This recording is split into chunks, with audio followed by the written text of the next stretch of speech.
I've wanted to be a director since I'm 8 years old, so it's been a long time coming. If I know I will become a filmmaker, if I'm a kid, I will say like try to do something else because it's so tough.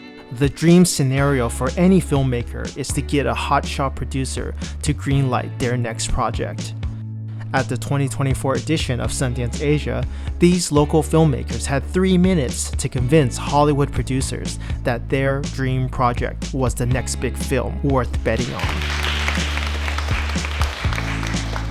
I was trained as an architect, but then I started working set builds and I just graduated from sort of like film school that I focus in art department, and recently I just got a chance to write and direct, so I wrote a short film and it's in the Sundance Asia this year.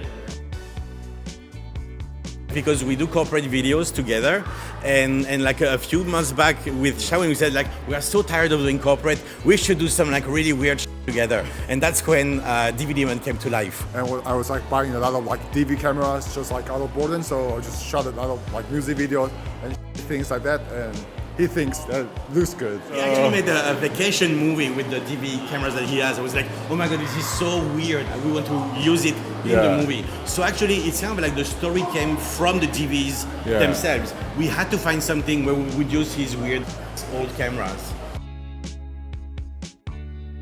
To become a filmmaker who wants to direct the first feature film, I was being told like I need to learn to pitch.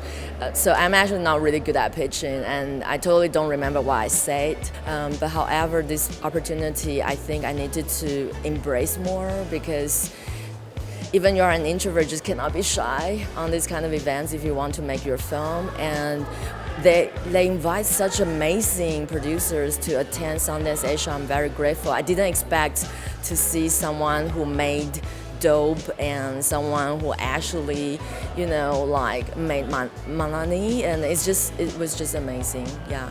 First, even though I don't remember what I said, but they seems like interested in my projects, I was able to sort of interact with them and get their contacts afterwards. So I think that's just such an encouragement, like someone wants to know your project more. Secondary is just they try to define what is the story about, so that's really helpful. The Hollywood producers invited were Nina Yang Bongiovi, Christina Oh, and Alan Powell. Nina Yang produced hit indie films like Dope, Fruitville Station, and is a PGA award winner. Christina Oh, an Oscar nominee, produced the Oscar-winning film Minari and Netflix hits like Okja. Alan Powell has produced over 130 feature films with many commercial successes, like It Follows, which grossed $23 million against its $1.3 million budget. Pitching is very hard, and I understand, and they have such a short amount of time to do it, but I think the goal of pitching should always be to get your story clearly across and all the details. So is there, or the status of the project, right? Is there a finished script? What language is it in? What's your budget? What stage of development is it in? Or, do you still have more to do? Who's attached? Directors, writers, producers, actors. Those are all important pieces and information pieces to have. Well, it's an organic process. Like, it's hard, some of them were so focused on what they were pitching and what their plan and rehearsed pitch was that they weren't paying as much attention to other pitches. Whereas if you're one of the last ones to pitch, you have a great advantage to learn from mistakes and such, and some of them picked up on it, and that was great to start putting forward like the information they know we'd be interested in. Yeah, I thought it was really brave that they came on stage and spoke in English in a very short amount of time, because usually when we do have filmmakers or producers pitch where we are in the US, you get about 20 minutes to thoroughly talk about your story, your attachments, all the important aspects. So what I love was that they were bold enough to come on stage and tell us their story in English as fast as they can. So it was really great. We caught up with Rex, whose film was part of the 2023 edition of Sundance Asia. I'm still trying hard to, get into this industry, and, throughout these years, I did gain some opportunities to write scripts or to develop stories with other producers. So I think I'm lucky enough to, get a chance to like work with other people. I really eager want to be like director. I want to share my story and want to like make my story to resonate with like audience. To be honest, I never thought I never was like, man, I want to be a filmmaker, but I was always making stuff with video cameras and photography growing up. Kaylee Emerson has been living in Taiwan for 13 years.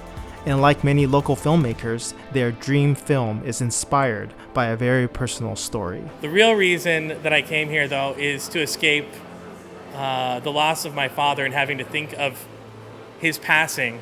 And that's the reality of it, is that I didn't want to see the same things every day that made me think of my dad. And I'm now just trying to figure out, come to terms with that. My story is basically about a father that he's a sausage vendor in the red light district, Linsan Beilu area of Taipei. And he's actually lost his daughter. And the story is about a man trying to find justice in the red light district. I would love for the filmmakers to watch more global films, really watch what's out there, what works, what doesn't work. What are the awards films? What are the big mega films that do really well? Why are they working well?